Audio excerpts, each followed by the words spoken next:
Again, I don't want to talk too much because I don't want to take up your time. I just want to make one quick comment back again on the water, because I know it's an incredibly sensitive, real, scary topic in light of the history in Burrillville. And I knew that coming up here, but I know it now more than ever.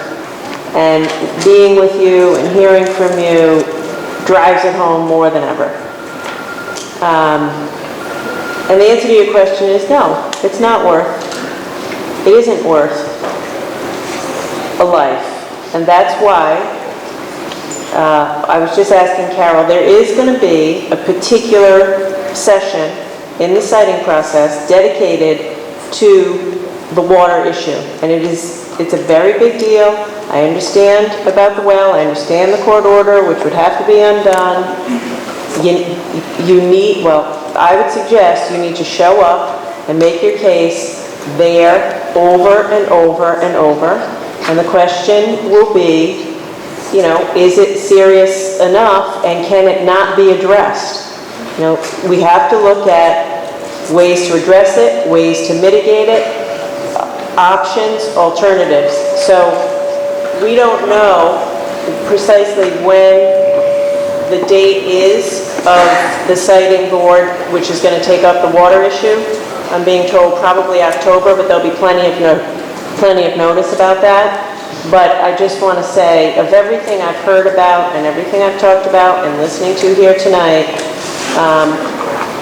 your stories are moving, they're real, and they ought to be listened to, and the process will take them into account. And I want you to, I have confidence in that process. This isn't a done deal. This is not a done deal.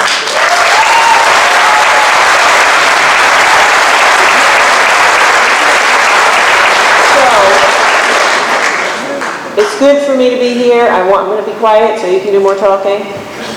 But this is an ongoing process. It's going to last until early next year. We have to let that process work, which means get out there, show up, let your concerns be heard so we get this decision right. We got to do the right thing for all the people, and putting our, participating in that process and making sure that it is fair and it is transparent and it is real and it is trustworthy will help us to get to the right result. Governor, thank you. Let me call up, we've got some duplicate sign-in sheets, so if I end up calling somebody twice, forgive me, but I'm trying to juggle some sheets here. I'd like to draw Amanda Ingalls, Brad Bridge, Taylor Podesta, if you could come up, please. Also, while they're doing that, Governor, if I may ask you a question. You've said that you don't have... Are you from Burrillville? No, I'm not from Burrillville. Well, I don't know. What do you think? But I'm your independent guy who brought in here.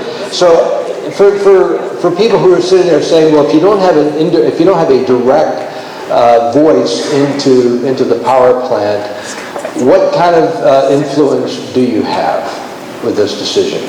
Yeah, it's a great question because I don't have a vote. I'm not on the committee. To the person that said you're favoring the project, that isn't true. The reality is, I have said I'm in favor of natural gas as a bridge to renewables because I believe that is a practical necessity given where we are right now. I've also said time and time again that the siting board process is the process by which these issues need to be addressed, and if there are serious health, safety, environmental concerns which can't be mitigated, addressed, or reduced, that the board should do the right thing and not let it go forward. I've said that many times, and I've said that here again tonight. I do have faith in the process. And it's true, I don't have a vote. I came here because I was invited, and I thought it was important as the governor to hear from the people who live in the community. Thank you, Governor. Okay, let's go. Amanda?